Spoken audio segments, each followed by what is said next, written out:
Mayroon palang malaking problema ang isa sa mga supporters ng mga Duterte, especially nitong si Vice President Sara Duterte. Ayan o, nakikita ba niyo ito? Si Gloria Macapagal Arroyo po yan. Former President, Deputy Speaker, Congressman ng Pampanga. Okay? Alam niyo kung bakit at kung ano ang problema niya? Mayroon palang mahigpit na pinagdadaanan ng kanyang pamilya. Wow! Si dating First Gentleman Mike Arroyo ay magkakaroon ng bypass operation. Another operation. May sakit sa puso. Problema sa heart. Si Mike Arroyo na kanyang anak, dating congressman ng Pampanga, ay na-discover na mayroon namang cancer na balak dalhin sa Singapore para doon ipagamot. Pagkatapos, yung isang nagangalang ano ba yun? Powi Tantoko. Ito pala yung asawa ni Dina na kanyang pamangkin na isa sa malapit sa kanilang pamilya. Itong Tantoko ay namatay din. Kailan lang. So, tatlo pala itong mabibigat na problemang kinakaharap ni dating Pangulong Gloria Macapagal Arroyo. Kaya pala kung yung mapapansin, maliban niya sa statement na yan, ay tahimik na tahimik ang kanyang kampo. Kung yung mga gunita noong mga hearing tungkol dun sa budget at saka confidential fund, kasama siya dun sa humarang, dun sa pag-iimbestiga, pagtatanong kay Vice President Sara Duterte, especially ang confidential fund o yung budget. Na kung yung mga gunita, siya yung kumontra dun sa pag-question ni Sara sa hearing kung bakit siya ay hindi sumasagot doon sa budget at kanyang pinanindigan na karapatan daw ni Sara na hindi sumagot, parang ganon. Mula noon, wala na tayong nadinig kay Gloria Macapagal Arroyo. Wala nang controversial na pagharap sa hearing nito si Sara Duterte na kanyang ipagtanggol. Ito na pala ang kanyang kinakaharap ngayon. Nagsunod-sunod yung problema ng pamilya. Inuulit ko, dati po naoperahan na si Mike Arroyo, kanyang asawa, noong 2017 ba o 2007. Basta nung matagal na po yun. Ngayon, another operation daw ang kakaharapin. At ito naman kanyang anak na si dating Congressman Mike Arroyo, may sakit naman at kailangan din gamutin kasi cancer po yan. Okay? So, nagkasunod-sunod. Hindi ko alam kung bakit nagkasunod-sunod ito. Di ba, binalita ko rin sa television sa Channel 4. Si Garcellano, di ba? Dating commissioner ng COMELEC, yung tinaguriang Hello Garci, di ba? Tandaan ba nyo ng 2014 presidential election? Kalaban ni Gloria Macapagal Arroyo ay si dating aktor, director, producer Fernando Poe Jr. At noon ay nagkaroon ng problema dahil lumutang yung Hello Garci na di umano'y pag-uusap ni Arroyo at saka ni Garcellano, dating COMELEC commissioner, tungkol doon sa pinagdududahang dayaan umano nung eleksyon ng 2004. So ngayon, ang nabalitaan natin, namatay na rin sa mahigit na 85 na yata, o kung anong edad na, ating ilo natin, si Garcellano, sa Bukidnon. So wala akong kaugnayan, na ikukwento ko lang sa inyo, dahil si Garcellano ay kontrobersal. Ang hirap na sinisipon, ano? Pasensya na po kayo. Hirap na sinisipon pagka ganito mga panahon, init-lamig. So, ayun. Si Hello Garci, Commissioner Garcellano, ay sumakabilang buhay na rin po. Binabalita ko lang sa inyo dahil kaibigan yan. Kontrobersal yan ng panahon ni Gloria. Napakainit ng politika at ng eleksyon ng 2004 dahil sa pagdududa ng maka Fernando Poe Jr. na siya ay matalo ni Gloria. Tapos biglang pumutok yung Hello Garci recorder na di umano'y boses ni Gloria at ni Commissioner Garcellano na nag-uusap tungkol doon sa eleksyon sa Mindanao. Wow! At ngayon, nagkatapat. Sumakabilang buhay si dating commissioner, tapos ngayon, meron palang malaking problema at nananawagan si Arroyo na ipagdasal ang kanyang pamilya dahil may mabigat na pagsubok. Namatay ng pamangkin, asawa ng pamangkin na malapit sa kanya, ooperahan sa puso yung kanyang asawa, tapos yung kanyang anak ngayon ay may sakit na cancer at dalhin daw sa Singapore para ipagamot. Pero inuuna pa yata Siyempre dahil ngayon kampanya at mukhang re-electionist, tumatakbong pagiging kongresista muli ni Gloria Macapagal Arroyo. Nako, mukhang sinisingil na po sa kanilang mga kasalanan ng mga kaalyado ni Digong. Kita nyo etong si Gloria, ang laki po ng kasalanan nito sa pagkatalo ni FPJ noon pong 2004. Nung mga panahon na yun, medyo may may muwang na ako sa politika, sa usaping politika, pero hindi ako, kumbaga, bata pa ako noon kumbaga ko noon, nakikibalita lang, pero alam ko yung mga pangyayari at isa nga yan sa mga napaka-kontrobersyal na natalo si FPJ at naging sanhi pa ng pagkamatay nito, di ba? Kaya nako Gloria, nako ayan na. Ayan na yung kumbaga sa halip na ikaw ang sinisingil, pamilya mo ang nahihirapan ngayon dahil sa mga kasalanan mo siguro noong ikaw ay presidente, kaya naging presidente, kaya kumbaga simula nung pumasok ka sa politika. Actually, ito pong si Gloria, isa to sa mga pinaka kumbaga ayaw na mga ayaw na mga Pilipino noon. Maraming nagagalit dito noon kay Gloria. Lalo na yung mga gawing probinsya na mga tao. Maraming galit diyan kay Gloria dahil nga po sa ginawa kay FPJ.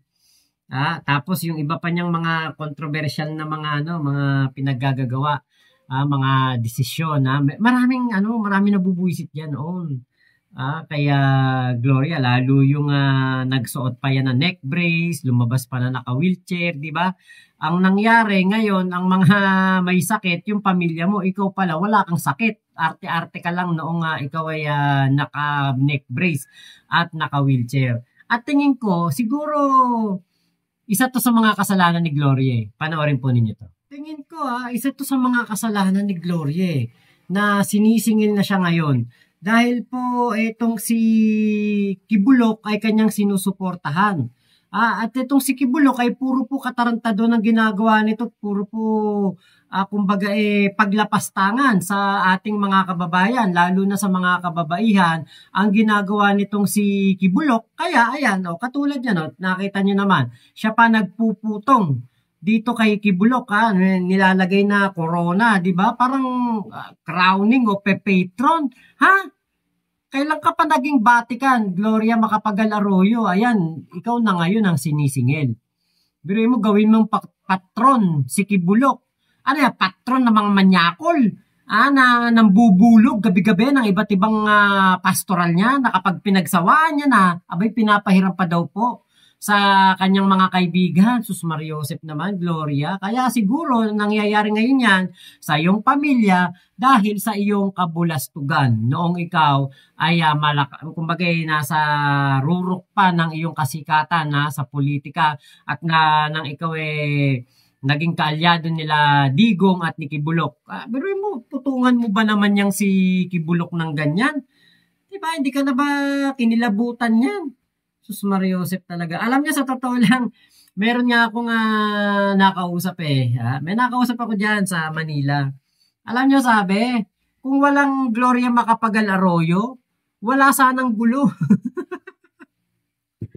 Ewan ko lang kung kayo ba, sangayon ba kayo dyan sa sinabi sa akin ng isa nating kaibigan? Kung wala si Gloria, wala daw pong gulo ngayon. Kasi walang Duterte. Walang Kibuloc. Kasi si Gloria, kumbaga, siya ang mga naging dahilan kung bakit nagkaroon po ng mga pagkandidato ang ilang mga palpak na leader dito sa ating bansa. Hindi lang sa mga presidente, pati sa mga senador, pati sa mga kongresista. Kasi nga, etong si Gloria, kumbaga, tinitignan to, di ba, mataas ang pagtingin dito ng ating mga kababayan. Medyo isa to sa mga kumbaga tinitingala pagdating sa mundo ng politika, pero di ba puro anomalya, puro maraming ding korupsyon nung ito'y presidente at etong si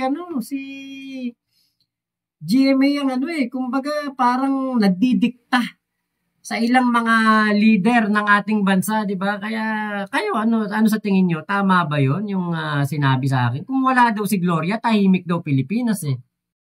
Pero ako, akin lang yung sariling observation at opinion, siguro, Gloria, magpahinga ka na muna. Askasuhin mo yung pamilya mo, ba, may mga sakit pala eh. Eh bakit politika pa rin ang galawan? Hindi naman sa nakikialam. Kasi dati kang presidente, dati kang vice president, dati kang senador, congressman, ngayon balik congressman, ang dami mo ng posisyon eh. At hindi na rin naman bumabata. Eh siguro magpahinga na muna sa politika at harapin ang problema ng pampamilya. Hindi siya nakikialam pero advice lang na palagay ko hindi naman masama dahil mahalaga ang kalusugan ng pamilya. Kasi kung ang isipin na itong kampanya, kasi sinasabi, tatapusin mo na yung eleksyon bago ipagamot si Mikey, parang ganon. Aba kung cancer ang sakit, dapat unahin yan. Kaysa sa politika or mahalal uli bilang kongresista. So matindi talaga, ano ha? Anyway, si Gloria marami ng pinagdaanan, naging dating pangulo na nga eh. Wala namang patutunayan pa dahil naging presidente na. Pero ngayon, re-electionist na congressman ng Pampanga ay mukhang yung pa rin ang dahilan na unahin. Wow! So kayong mga nanonood at nakikinig, ano ba inyong masasabi dyan? Panawagan niya, ipagdasal ang kanyang pamilya dahil may mga pagsubok na matindi. Okay? Pero yan yung sitwasyon. Kaya pala, ulitin ko, kung yung magagunita, napaka-controversial ng pagkakahuli kay Digong Duterte. Maraming kinakaharap ang mga Duterte at DDS ay wala tayong narinig kahit anong statement at anuman mula sa kanilang isa sa matalik na kaibigan. Matindi po magkaibigan ng Duterte at Arroyo, lalo na si Vice President Sara at si GMA Congressman Arroyo ng Pampanga. Talagang sanggang dikit yan. Pero dahil sa katahimikan, yung pala may mga pagsubok na pinagdadaanan. Nako, baka kaya tahimik itong si Gloria kasi iwas pusoy. Baka nga naman madami siya dito kay Digong. Baka kaya po din tahimik, baka nga naman siya hindi na maging kongresista. Alam nyo, yun yung yung parang greediness ng isang tao, makikita mo talaga pag oras ng kagipitan. Katulad niya, unahin pa yung pangangampanya kaysa ipagamot yung kanyang asawa na si Mike Arroyo, di ba? Medyo medyo mapapaisip ka din dito sa mga taong to, si Gloria. Hindi naman na nito kailangan yata para sa akin, ang dami na naging posisyon nito. Diba, yung ganyang edad ni Gloria, nakita nyo naman matanda na talaga, diba? Dapat nagpapahinga na yan, diba? Kahit papaano siguro, dapat nagre-retiro na yan. Dapat medyo iba na yung ginagawa, nagko-cooking na lang, diba? Cooking na lang sa kanyang mga apo, nagluluto na lang para sa kanyang mga apo, nag-gardening, diba? Tawag doon yung nagtatahe, gaganchilyo.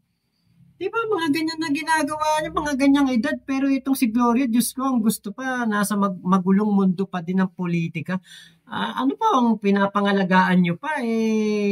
Tingin ko, wala naman ang mawawala sa inyo, di ba? Kumbaga, napatunayan na ng pamilya ni Gloria magmula sa kanyang ama, si Diosdado Macapagal, hanggang sa siya naging presidente din, di ba? Kumbaga, napatunayan na na talagang mga Macapagal, di ba? Wala nang kailangan pang patunayan sa mundo ng politika. Kayo na, naging presidente ka na, Gloria, 9 years. Di ba? Kumbaga, kota na kayo Bakit hindi na lang magpahinga, no? Tutukan ng mga may sakit na kapamilya kasi naturingan ka ng mga ilaw ka ng tahanan, 'di ba? Ikaw ang kumbaga dapat na in charge sa mga kalusugan nila, 'di ba? Hindi ka nurse pero 'di ba yung ikay may personal touch sa pag-aalaga sa iyong asawa, sa iyong anak, 'di ba? Napaka-importante po niyan. O kaya alagaan mo lang yung mga apo mo kaysa unahin mo ang mundo ng politika na tingin ko ngayon, yan yung magpapahirap sa'yo, sisingilin ka na sa iyong mga nagawa noong mga unang panahon ng iyong panunungkulan at pagkonsinti mo sa mga kriminal na katulad ni Digong at ni Kibulok. Sana ay malampasan ni Gloria Macapagal Arroyo ang pagsubok sa kalusugan ng kanyang asawa, ng kanyang anak. At nakikiramay din po ang channel na ito, ang inyong lingkod, doon po sa pagkawala ng kanyang pamangkin na asawa ng kanyang pamangkin na malapit daw sa kanya. So siguro tama lang. Harapin ni Gloria ang problema ng kalusugan ng pamilya kaysa politika. After all, kung ikaw naman ay maganda ang ginawa niya sa Pampanga, palagay ko kahit hindi ka kumandidato, ay mananalo ka pa rin. Alam ko wala ka namang malakas na kalaban. Pero sana unahin yung may sakit. Kung hindi lang siguro si Gloria Macapagal Arroyo may pinagdadaanan ganito. Baka isa yan sa mga nag-press conference na o nagsalita na tungkol sa nangyari kay Duterte. Kasi kung yung mga gugunita, yan ay identify kay sa mga Duterte at ang mga DDS ay matinding bumabatikos sa gobyerno tungkol sa pagkakahuli kay dating Pangulo. So more or less yan po yung background. Marami ring pinagdaanan. Marami ring pagsubok sa politika. Si Gloria Macapagal Arroyo. Ngayon, sinusubukan siya tungkol naman sa kalusugan ng kanyang pamilya. Ano po yung masasabi? Ayan, nabanggit ko na rin si Hello Garcia sa makabilang buhay na Garceliano kasi yan po yung isa sa mga controversial kung yung magunita noong 2004 after presidential election by laban ni Fernando Poe Jr. at ni Gloria Macapagal Arroyo. Talaga ang kasaysayan at mga nakaraan, hindi basta-basta nakakalimutan, lalo na sa ganitong klase ng mga panahon. Please like, share na video. Nako, katulad niya, pati si Garciliano, di ba, nategi na rin, nag-resign na rin dito sa planet Earth. Oh, nako tapos pamilya ni Gloria. Alam nyo, hindi tayo natutuwa na merong nangyayaring ganito sa pamilya ni Gloria. Pero baka ito yung mga dahilan, ito yung mga kumbaga kaya nangyayari to ay dahil sa mga dahilan na ginawa nila noon. Katulad na lang ng nangyayari din kay Digong.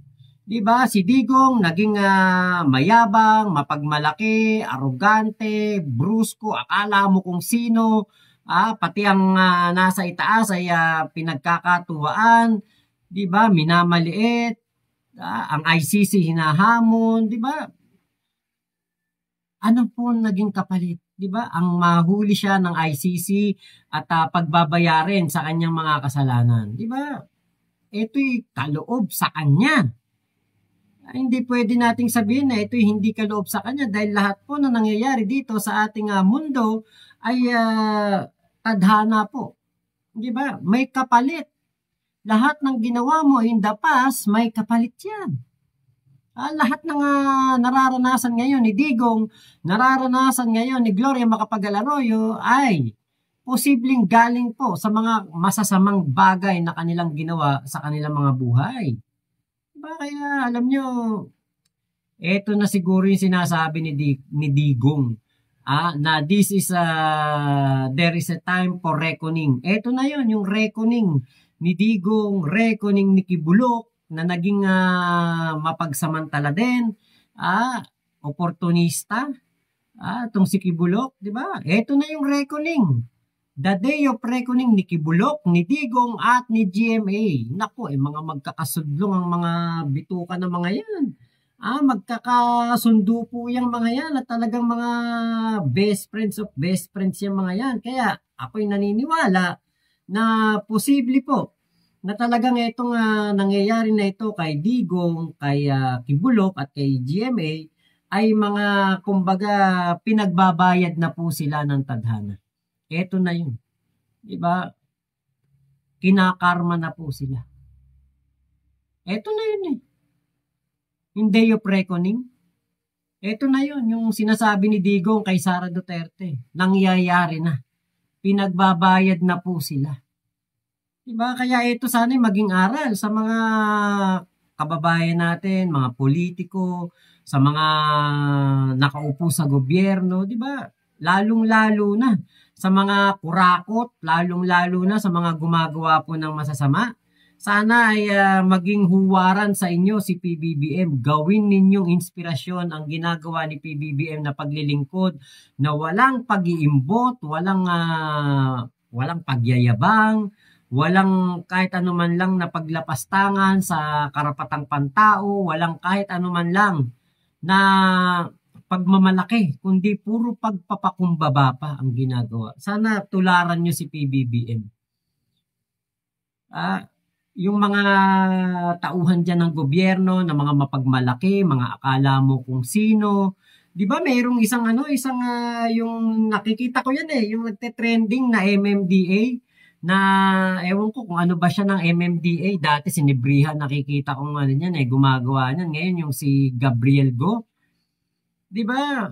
Marami pong nagagalit diyan. Marami pong nabubuwisit diyan dahil sa ginagawa niyang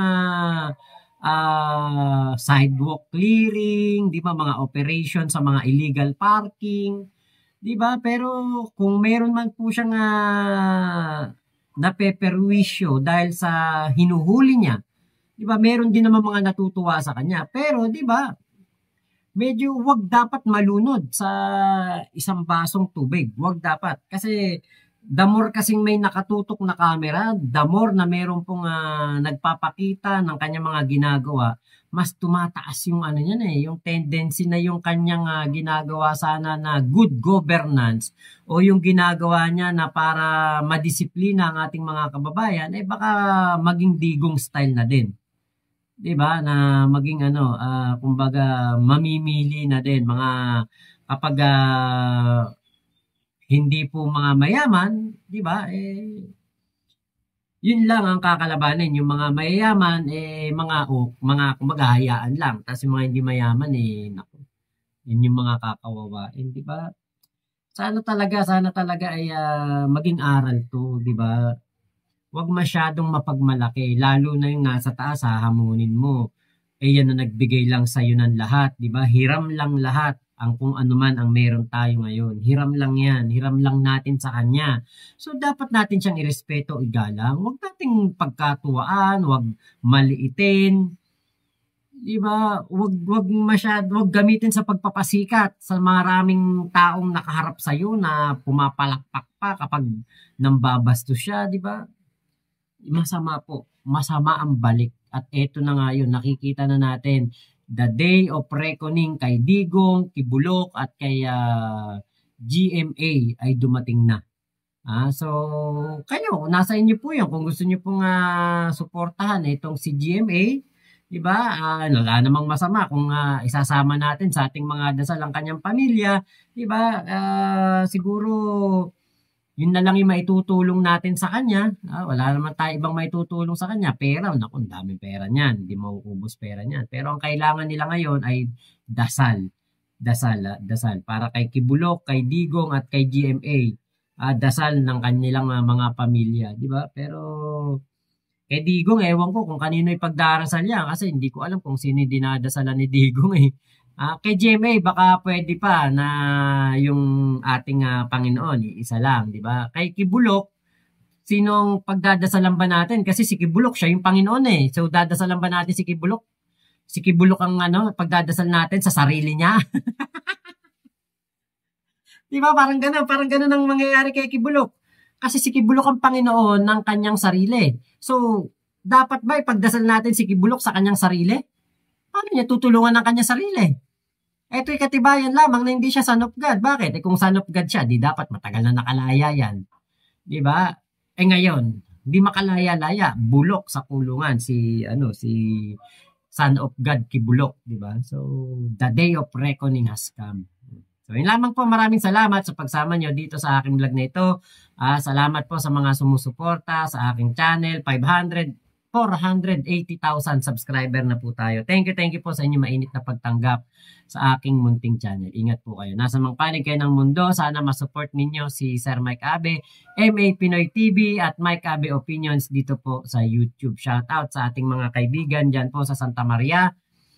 Sa mga natin, kaeskwela natin dyan. Shout out po.